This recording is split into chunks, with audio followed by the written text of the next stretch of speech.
Today, the SEC published new proposed rules regarding the need for financial advisors to use qualified custodians to control customer assets.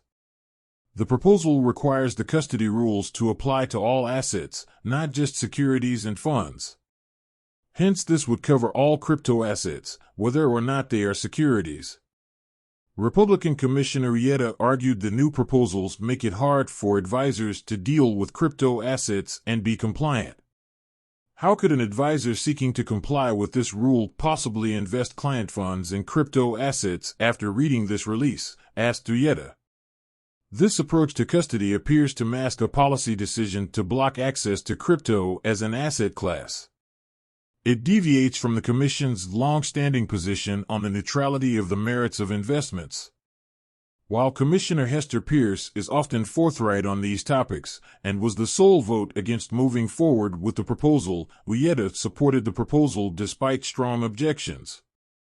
Yetta was referring to several points in the 434-page document. Firstly, while banks have developed digital asset custody solutions, the paper mentions federal banking regulators have raised safety and soundness concerns about banks getting involved. He said the paper implies that state-chartered trust banks are less trustworthy than federally chartered banks. The proposals asked for feedback on whether qualified custodians should be restricted to federally regulated banks. As an aside, several crypto custodians, including Coinbase Custody, Paxos, and Fidelity Digital Assets, are New York state-chartered trust banks. We explored that further in an article yesterday. And because most crypto trading platforms, exchanges, are not qualified custodians, if financial advisors use these platforms, they will be non-compliant.